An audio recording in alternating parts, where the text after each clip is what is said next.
एक मोठी बातमी विधानसभेमध्ये जितेंद्र आव्हाडांनी छत्रपती शिवरायांच्या राज्याभिषेकावरून एक वादग्रस्त विधान केलं। आव्हाड यांच्या वक्तव्यानंतर विधिमंडळात एकच गोंधळ झाला। शिवसेनेच्या नेत्यांनी आव्हाडांवर टीका करत माफीची मागणी केली, तर आव्हाडांनी विरोधकांच्या मागणीनंतर शब्द मागे घेतो असं म्हटल्यानंतर सभागृहात पुन्हा गोंधळ झाला। या सर्व गोंधळानंतर विधानसभेचं कामकाज 10 मिनिटांसाठी स्थगित करण्यात आलं होतं।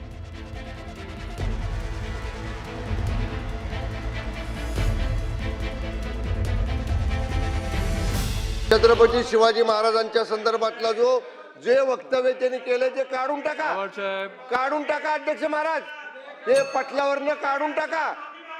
या ठिकाणी काय चाललंय? आणि छत्रपती शिवाजी महाराजांचा अपमान करण्याचा त्यांना कोणी परवाना दिलाय?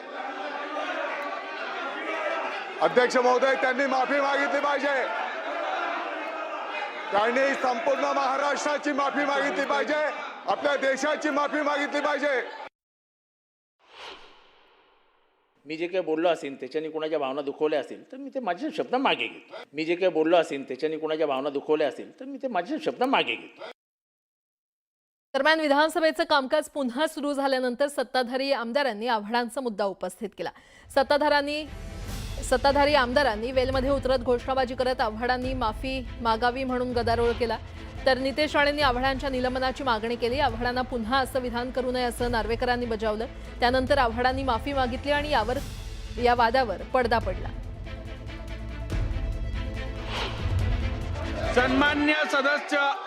सन्माननीय सदस्य जितेंद्र आव्हाड यांनी आता भाषण करत असताना जे उल्लेख केला, जो छत्रपती शिवाजी महाराजांसंदर्भातला उल्लेख केला, त्या संदर्भात मी त्यांना या सभागृहाची दिलगिरी व्यक्त करण्यासंदर्भात निर्देश देतो। आपण कृपया सभागृहाची दिलगिरी व्यक्त करून माफी मागावी। छत्रपती शिवाजी महाराजांबद्दल बोललेत अध्यक्ष महोदय, हे कोण लहान सहान व्यक्तीबद्दल नाही बोललेत आणि तरी पण यांचे हातवारे आहे बघा, फोनवर बोलतायत। आमच्यावर काय उपकार करतायत का? एवढं बोलायचं ना, जाऊन बोला ना त्या टिप्या आणि औरंगाबादबद्दल। ठीक आहे, चला जाऊन आम्ही काय बोलणार? पण पहिले ना अध्यक्ष महोदय निलंबित करा, अध्यक्ष महोदय निलंबित करा।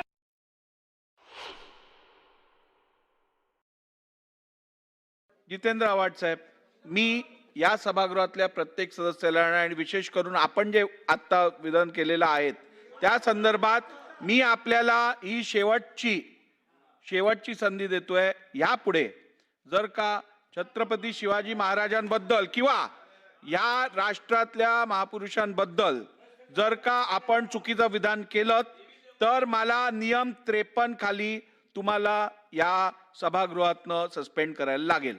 त्यामुळे माझ्यावर अशी पाळी आपण आणू नयेत। अध्यक्ष महोदय, मी माफी मागतो, बस। ऐका आता अध्यक्ष महोदय, चला बस।